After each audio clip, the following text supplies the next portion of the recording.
Bonjour à tous, c'est Théo pour le blog theogozu.com et aujourd'hui dans la série de Mac for All, on va voir comment nettoyer tout simplement son Mac. If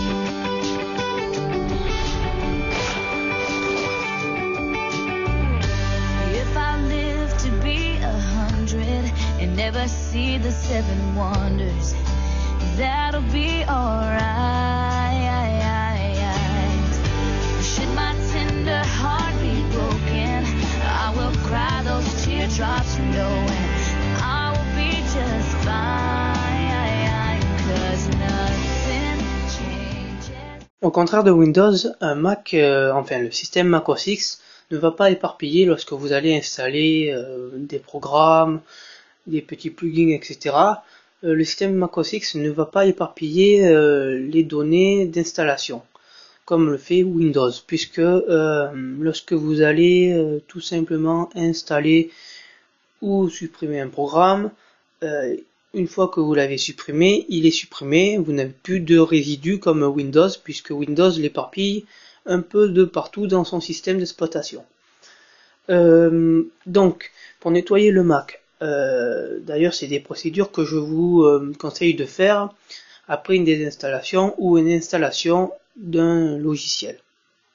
Alors premièrement, vous allez nettoyer, réparer les permissions, puisque lorsque le Mac va installer, même si c'est que dans le dossier application, certains chemins d'accès peuvent être corrompus. Donc cette petite application qui intègre le Mac par défaut permet de réparer ces petits chemins. Donc on va dans utilitaire, voilà, on va dans utilitaire de disque, hop, voilà. Ensuite, vous venez sélectionner votre disque dur, ici Macintosh Hard Drive. Vous voyez que 4 options existent: SOS, effacer, RAID, restaurer.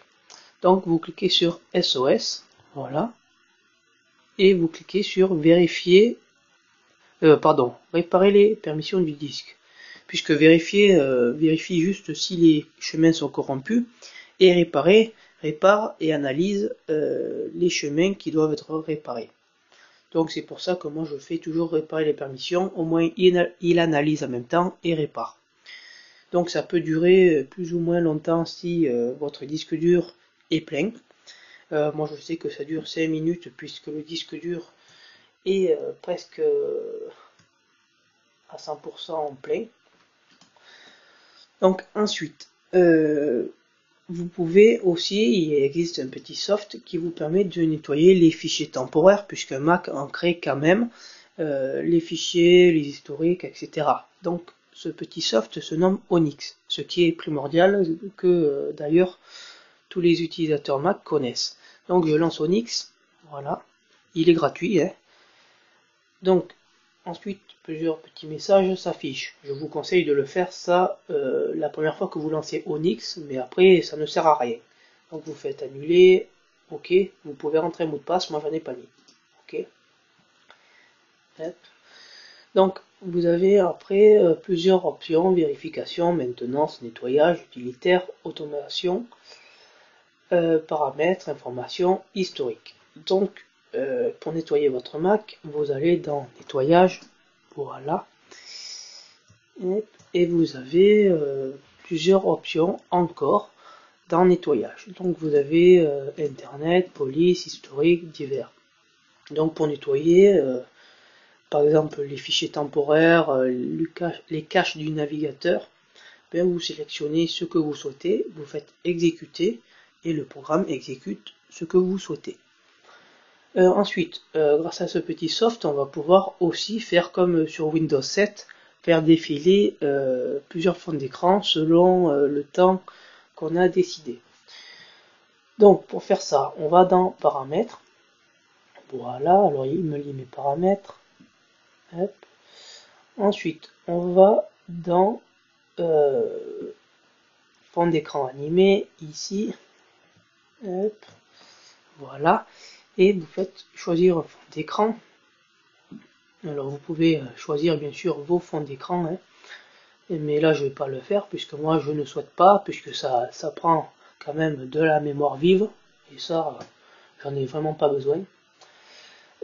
Ensuite, voilà, vous pouvez régler le format des captures d'écran, puisque ça sera le thème du prochain podcast The Mac for All, comment faire des captures d'écran sous Mac, puisque Mac intègre par défaut un petit soft qui vous permet de faire des captures d'écran avec des effets d'ombre, etc.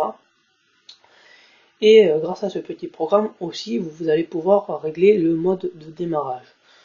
Donc, alors je sais plus où c'est. Voilà, on va dans Session.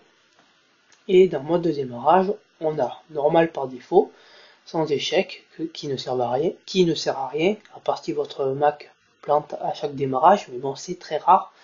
Et vous avez le mode bavard que beaucoup utilisent, verbose.